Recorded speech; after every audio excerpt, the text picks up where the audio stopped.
Բարի երեկո։ Վերջին շրջանում շատ հանգիստ կարելի ասել վերջին տարիներին մենք հաճախակի ենք անդրադառնում բողոքի ամենատարբեր ակցիաներին։ Խոսքը ոչ միայն եւ ոչ այնքան քաղաքական նպատակներ հետապնդող կամ քաղաքական շահեր սպասարկող հանրահավաքների մասին է, որքան տարիներով չլուծվող խնդիրների եւ մարդիկ հարկադրված են լինում այդ խնդիրների լուծումները ունենալու համար գնալ երկարատև, համառ, հավաքային եւ հանրահավաքային պայքարի։ Այսօր խոսելու ենք բազմաչարչար Նայիրիդ գործարան ընկերության խնդիրների մասին։ Սա երկրի հարցը ծրագիրն է, իմ հյուրերն այսօր Նայիրիդ գործարանի ներկա եւ նախկին աշխատակիցներ են։ Անուշ Հարությունյանը, Նայիրիդ գործարան փակbaşնետիրական ընկերության մամուլի նախկին քարտուղար,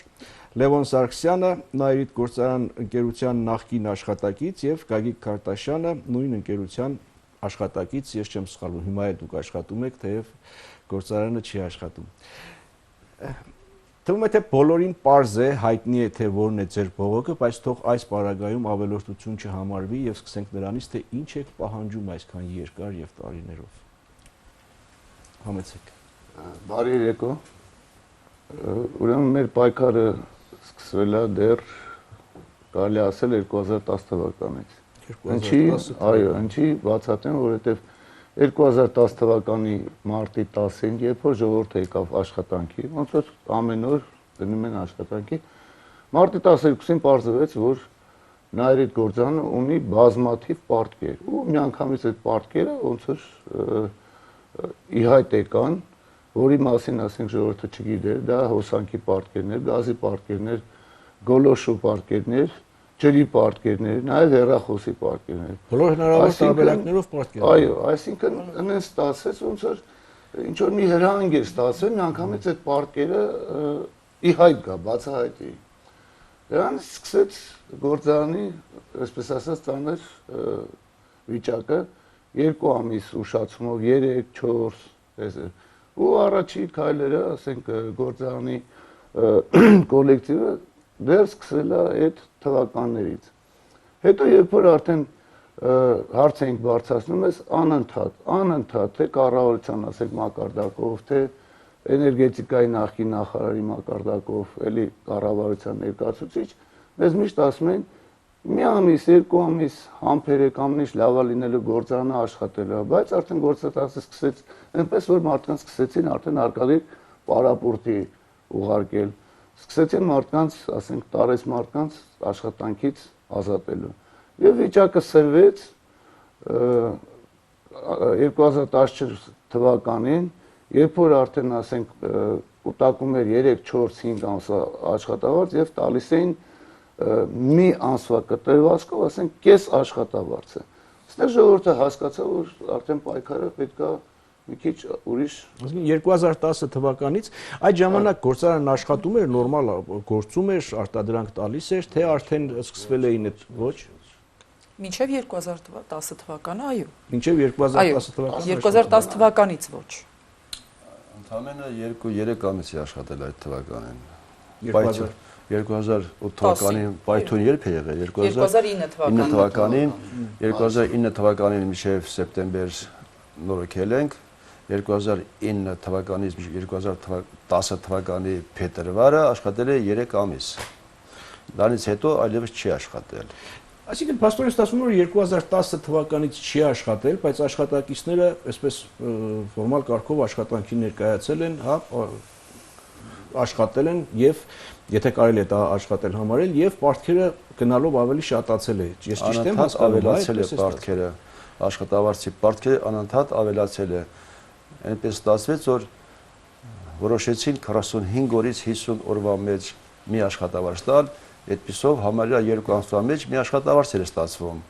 Եվ պարզ է, որ 2 տարում մի տարվա աշխատավարձ կառաջանա, 4 տարում 2 տարվա աշխատավարձի պարտ կառաջանա, եւ այսօրվա դրությամբ 20-ից 24 ամիս նայած մարդկանց, նայած արտադրամասերի պարտք է Նայիրիդը իր աշխատակիցներին։ Այսքան տարիների ընթացքում բազմաթիվ հանդիպումներ եք ունեցել, հա, ում եք հանդիպել, ինչ պահանջներ եք ներկայացրել, ու հասկանալի է ինչ պահանջներ եք ներկայացրել, ինչ խոստումներ եք լսել, այդ խոստումները ինչքանով են իրականություն դարձել, ինչքանով են մնացել այսպես օդի մեջ։ Նախ շնորհակալ եմ մեզ այս հարթակը տրամադրելու համար մենք բոլոր հնարավորություններն օգտագործում ենք Նայիրիտի մասին խոսելու այնպիսի հարթակներից, որ հնարավորինս շատ լսարան ունենանք։ Էլի շնորհակալության այս հեռուստատեսությանը։ Ուզում եմ ասել հետևյալը. մենք դիմել ենք հիմնական պահանջը մեր կառավարությունից է։ Հիմնական մեր պահանջը, այսինքն կառավարությունն է Նայիրիտի համար ստեղծել այն պայմանները, որոնք այսօր կան,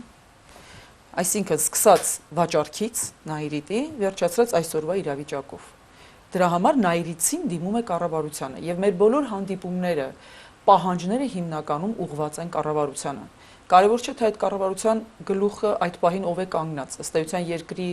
ղեկավարին է ուղղված ամեն ինչ, հա, երկրի ղեկավարն է ամեն ինչի պատասխանատուն, բայց կառավարության, տնտեսության պատասխանատուն կառավարությունն է եւ վարչապետը, այդ պահի վարչապետին մենք դիմում ենք։ 4 տարիների ընթացքում մինչև վերջի սրացումները անընդհատ դիմել ենք եւ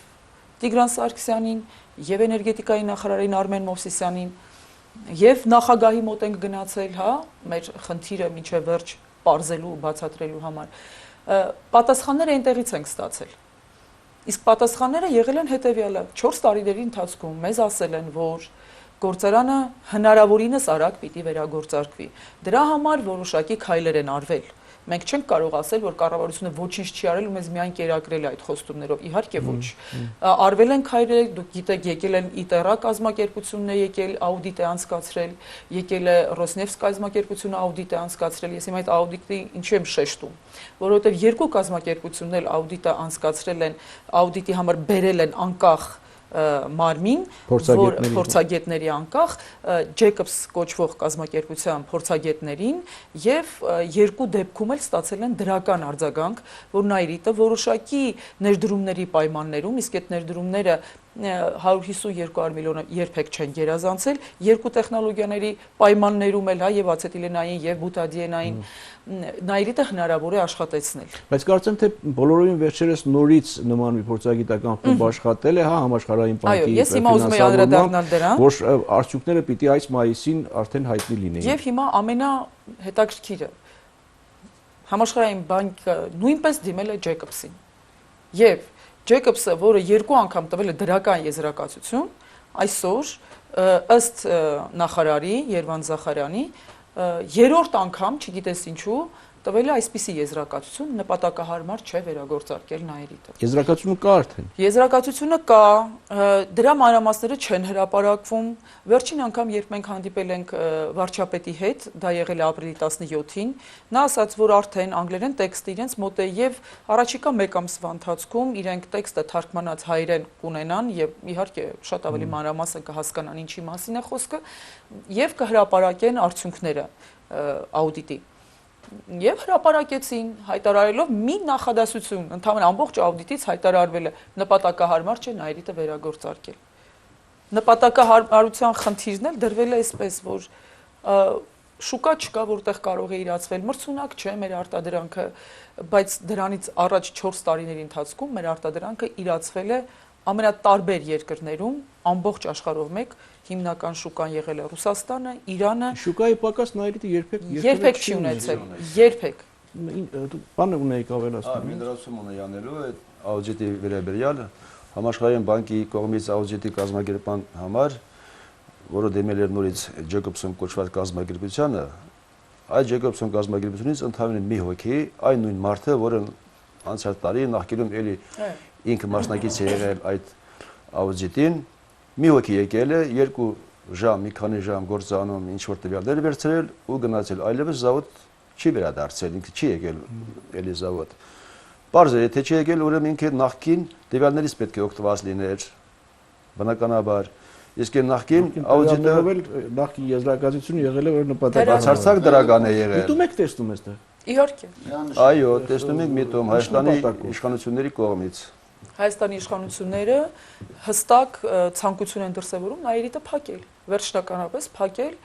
եւ չգիտեմ ինչ անել այդ ամբողջ եղածը Նայիրիտի։ Իսկ այնտեղ Նայիրիտը մեր հարստությունն է։ Մենք Նայիրիտի մասին խոսելուց հասկանում ենք, որ մենք խոսում ենք համակարգաստեղծ մի կառույցի մասին, որի շուրջ ժամանակին աշխատել է 360 գործարան։ Այսինքն աշխատեցնել Նայիրիտը նշանակում է աշխատեցնել Հայաստանը ամբողջությամբ։ Նշանակում է ամբողջ Երևանին ապահովել աշխատանքով։ չաշխատեցնել Նայիրիտը նշանակում է մարդկանց ասել գնացեք այս երկրից, որովհետև այլ աշխատանք միևնույն է չեն առաջարկում, այլ արտադրանք տվող լուրջ արտադրանք տվող գործարաններ չկան, մենք տեսնում ենք ամեն օր հեռուստատեսությամբ ցուցադրում են, թե ոնց են բացում կինոթատրոն, հյուրանոց, ռեստորան եւ կներեք եկեղեցիներ են սարքում։ Ես չգիտեմ, դրանով հնարավոր է մարդկանց պահել Հայաստանում, հա? Ուղղակի աբսուրդ է, Նայիրիտի նման գործարանը, մենք այդ ուրիշ հարստություններ չունենք ախր, մենք Նայիրիտի նման այլ հզորություն չունենք։ Մենք պիտի կարճեինք Նայիրիտից, մենք պիտի Նայիրիտը պահեինք աչքի լույսի պես։ Մի քիչ ռիսկային չի ձեր ենթադրությունը եւ հայտարարությունը, թե իշխանությունը չի ուզում աշխատեցնել, միգուցե իսկապես այլևս հնարավոր չի։ Ինչու հնարավոր չէ, երբ որ գործարան աշխատանքի ընթացքում միանգամից հոսանքի անջատիչը քաշեցին եւ անջատեցին միանգամից աշխատող գործարանի հոսանքը միանգամից կտրեցին եւ այդ ու դրանից հետո ոչ միանգամից չփորձեցին նորից վերագործարկել աշխատող գործարաններ։ Նայիրիտի հետ կապված միգուցե սուբյեկտիվ եմ ասում եւ սխալ, բայց այսպեսի տպավորություն ունեմ, թե ինչ-որ բավական երկար եւ մութ ճանապարհներով է անցել, հա, ունեք այդպեսի բան։ Չգիտեմ, սեփականատեր, փոխվել, ինչ-որ պատմություններ, Չինաստան, չգիտեմ, հազար ու մի պատմություններ։ Կարծում եմ ամենաերկար մեր աշխատող ավելի հստակ այդ հարցին կպատասխանի։ Այդ գծի մասին է խոսքը, կարող եմ իմացածների վերաբերյալ ձեզ նույնպես հայտնել։ Այն ժամանակ գործարանը բաժանեցին մի քանի մասերի, ինչպես ասում է, բաժանել որ տիրես։ Եղավ Նայիրիտ, Նայիրիտ 1, Նայիրիտ 2։ Երեք գործարանների, մի գործարանը դասավորվեց, երեք գործարանի վերածվեց, որպեսզի տիրեն։ Հիմա այսօր մեր նախկին Նայիրիտը որ կար, դա կոչվում է հենց մեր Նայիրիտ գործարան ՓԲԸ-ն, որին ենթակա էր ամբողջ գործարանը, որ կաուչուկ էր արտադրում եւ հավելյալ կողքի եւս արտադրանքներով։ Տարբեր հոսքագծեր կան, տարբեր արտադրամասեր կան, որոնք տեխնոլոգիապես մեկը մյուսի հետ կապված են։ Հաջորդաբար կաուչուկը պետք է այնտեղից ռեակցիաներից սկսի, միջև վերջ դարձանա 10 ցեխով պետք է անցնի 10 արտադրամասով, որ վերջնականում դառնա կաուչուկ։ Կաուչուկի արտադրամասը 123 ունի 3 հոսքային գիծ, որոնք կարող են աշխատել եւ առանձին եւ միասին։ Ու այդ 3 հոսքագծերից շատ քիչ ժամանակ, որ 2 հոսքագիծ միասին աշխատել են։ Երրորդը հիմնականում եղել է ռեզերվային եւ իրենց նորոգման աշխատանքների համար պայստամասերի համար գործող այդպես գիծ։ Այդ երրորդ հոսքագիծը վաճառվել է Չինաստանին։ Աշխատում է հիմա։ Չինաստանը բարձր որ մեր կողմից տրված այդ հոսքագիծը չեն տարել ու իրենք դրել միանգամից իրենց հոսքի մեջ։ Բարձր որ նրանք պետք է բացեին, ուսումնասիրեին եւ դրա սխեմաների հիման վրա ուրիշ գծեր պատրաստեին, ոչ թե մի հատ, 2 հատ, 3 հատ, 4 հատ, ես ինչ իմանամ քանի հատ։ Բարձր, ըստ դրա աշխատում է։ Հիմա այդ գործարանը Չինաստանում աշխատում է։ Լավ, այսպես որ մենք խորանանք, իհարկե այնքան ծալքեր կան, որ հաջորդ է կարողանանք մեկ այլ ժամանակում բանանել։ Անուշն ասաց, որ պահանջը նայիրիցիների պահանջը կառավարությունից է, քանի որ կառավարությունն է ստեղծել այս պայմանները եւ այս վիճակը ի վերջո, հա, բայց Նայիրիտը հիմա մասնավոր ընկերություն է։ Բաժնեմասերը մասնավորի են, թե ովքեր են բաժնետերեր ընդհանրապես, ով է սեփականատերը։ Դուք երբևէ փորձել եք գտնել սեփականատիրոջը եւ դիմել սեփականատիրոջը այս հարցերով։ Ի վերջո ամենածայրահեղ դեպքում, չգիտեմ, կառավարությունը կարող է ասել մասնավոր սեփականություն է, գնացեք ձեր հարցերը լուծեք ձեր ընկերության սեփականատերերի ղեկավարության հետ, կառավարությունը եթե չունի։ Շատ լավ։ Արթուր ջան, եթե հիմա դուք ինչ-որ մեկին մի բան վաճառեք, ինչ-որ մեկին, հետո ձեզ հարցնեն, ում եք դա վաճառել ու դուք ասեք, գիտեք, չեմ գտնում։ Ես չգիտեմ ում եմ վաճառել։ Կառավարություն չի գտնում սեփականատերը։ Առաջին օրը, երբ որ մենք հանդիպեցինք բարոն Հովիկ Աբրահամյանի հետ, վարչապետի հետ, ով նոր էր նշանակվել վարչապետ, 3-4 ամիս, ասեց, գիտեք, ասեց, եկածը սովորից փնտրում ենք տեսնենք Ռայնովիլի սեփականատերն ով է ու չենք գտնում։ Մեր անմիջապես պատասխանը եղավ՝ դիմեք Տիգրան Սարգսյանին։ Ինքն է վաճառել գործարանը, ենթադրում եք, որ նա գիտի ում է վաճառել։ Այսինքն մինչև այսօր հասկանում եք, այնքան աբսուրդային է այդ պնդումը, ինչի ենք մենք կառավարությանը դիմում։ Այսինքն ակնհայտ է, որ եթե ինչ որ գործարք է կատարվել, հանցագործ գործարք է, ոչ ճիշտ գործարք է, հա, ես չեմ ուզում պիտակավորեմ, բայց գործարք է կատարվել, որի տնորենը տերը կառավարությունն է, ինքն է այդ գործարքը կատարել, ու այսօր կառավարության ղեկավարը մեզ ասում է, մենք չգիտենք ով է։ Եթե ասենք պարտքերը չի ստանձնում կամ այդ խնդիրների լուծումը չի ստանձնում, գոնե պիտի իմանա ում ենք վաճառել, հա, որպեսզի դուք էլ իմանաք ում դիմեք։ Հիմա տեսեք մենք ում ենք դիմում, կառավարությանը, որովհետև ասում են կառավարություն։ Ես մամուլի խոսնակն եմ եղել, ընդունվել եմ 2007 թվականին աշխատանքի, եկել եմ աշխատելու Նայիրիտ գործարանում, ոչ թե Rhino-Ville-ում, հա, Rhino-Ville Property Limited կազմակերպության հետ ես ոչ մի կապ չունեմ։ Ես եկել եմ Նայիրիտում աշխատելու եւ հանկարծ իմ աշխատելուց 4 տարի հետո պարզվում է, որ այդ limited property-ն, որը ունի Rhino-Ville-ը, ընդամենը $20,000 կապիտալ կարողանում է վերցնել 70 միլիոն վարկ եւ գնել Նայիրիտը։ Եվ այն բոլոր հարցերին թե լավ Rhino-Ville-ը հասկանում ենք կազմակերպությունից, ովքեր են ներկայացնում այդ կազմակերպությունը, մինչև այսօր ոչ ոք չի պատասխանում։ Հասկանում եք, ես պարտավոր չեմ դա իմանալ։ Եվ բնականաբար, եթե ես չգիտեմ ում դիմել, ինչ որ օթի մեջ երևակայական Rhino-Ville-ի, ես իհարկե նրան չեմ դիմի, ես դիմում եմ նրան, ով Rhino-Ville-ին վաճառել է գործարանը։ Եվ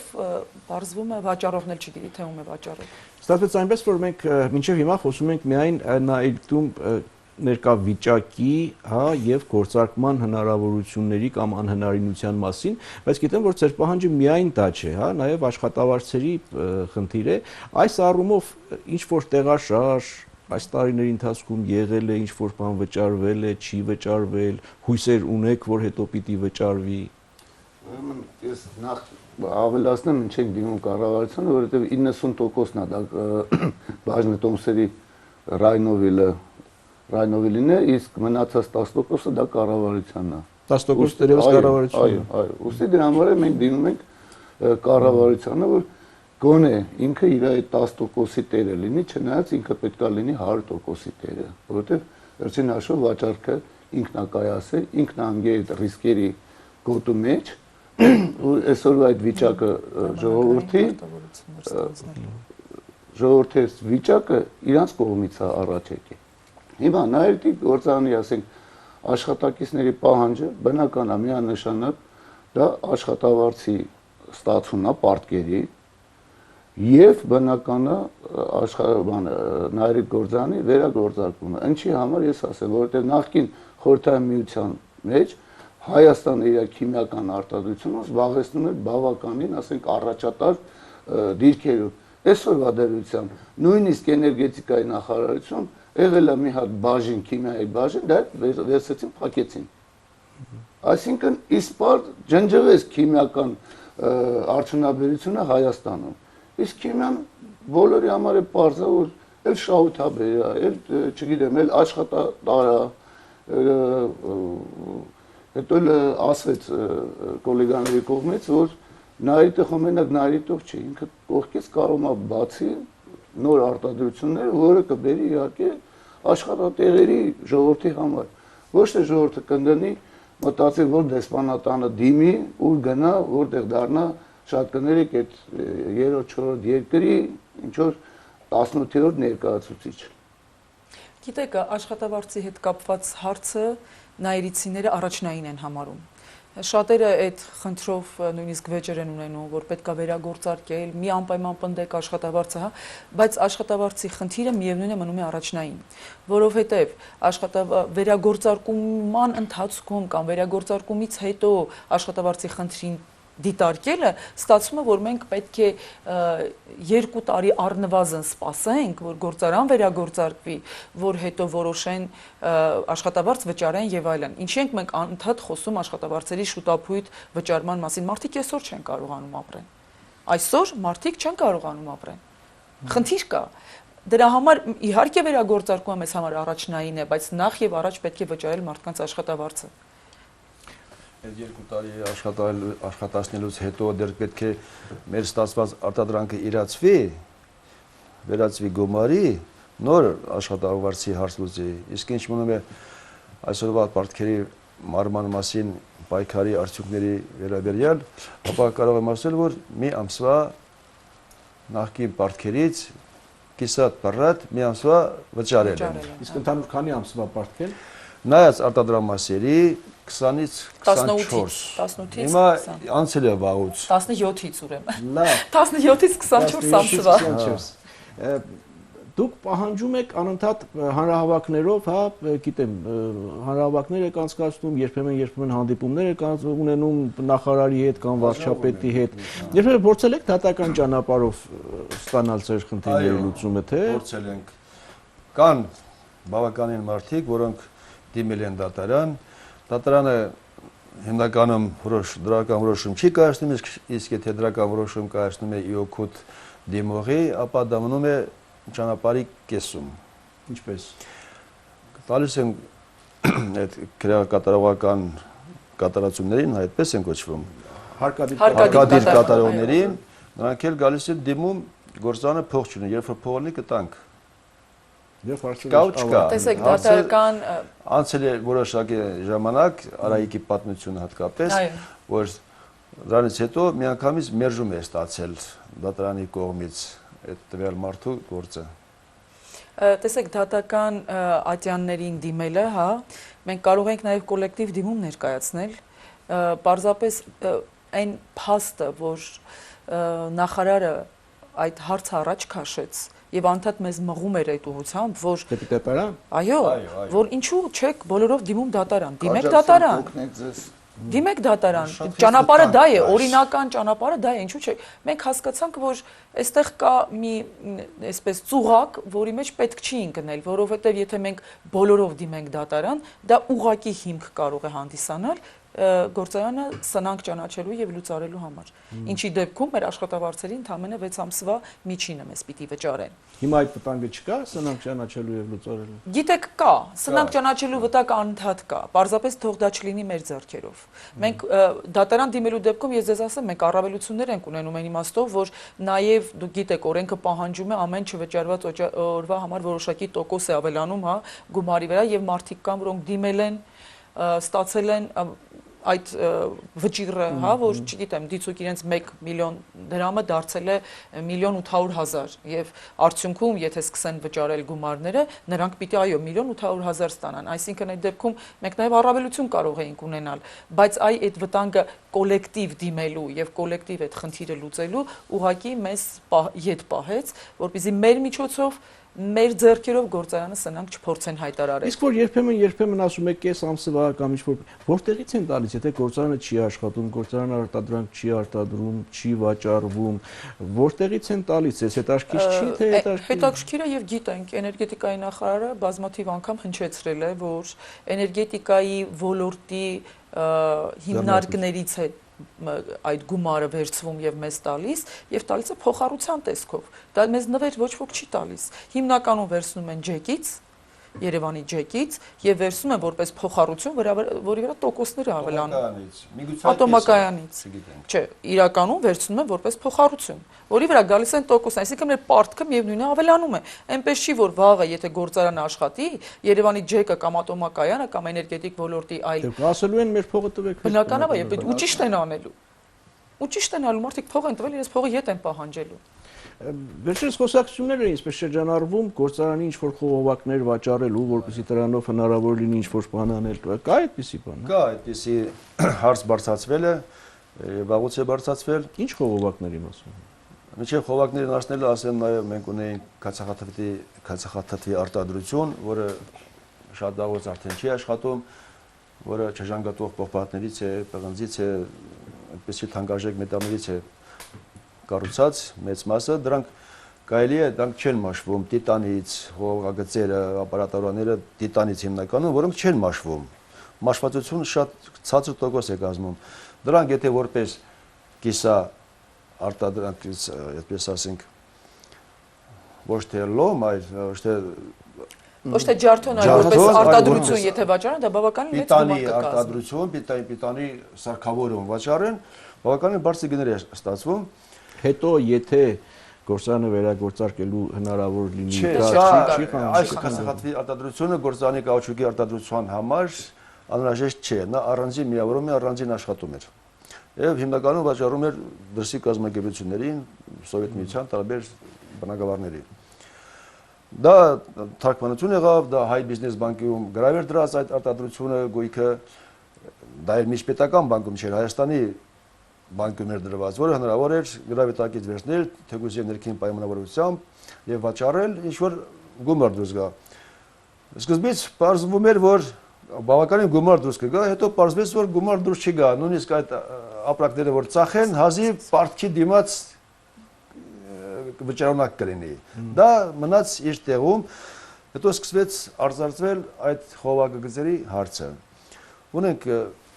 գոլգոլ կոչվող լիճ, ունենք Մասիսի այն կողմը, որտեղ նաև արտեզյան ջրօրից ջրեր են լցվում, եւ այնտեղից մեծ քանակությամբ ջուր է հասնում գործարան, որպեսզի գործարանում հովասման համար օգտագործվի այդ ջուրը մեծ քանակությամբ։ Դա Սովետ միության ժամանակ բավականին անհրաժեշտ էր, իրականացնում էր այդ գործողությունը եւ բավարարում էր։ Հիմա չի աշխատել, երկար տարիների ընթացքում հողի մեջով գալիս, փտում է, եթե չի աշխատում ընդհանրապես խողովակաշարը ավելի շատ է փտում, քան թե որ աշխատում է ջուրը մեջ չկա։ Հիմա կես փտած, կես կանգուն վիճակում ցանկանում են վաճառել աճուրդային եղանակով, որպեսզի դրանից բավական գումար դուրս գա եւ աշխատավարձի պարտքի աշխատավարձերը կոնե հնարավոր լինի վճարում լինի։ Դրանից հետո պարզվեց, որ 7 կիլոմետր գնում է հողի տակով, դա հողամասերի միջով Խարբերդի,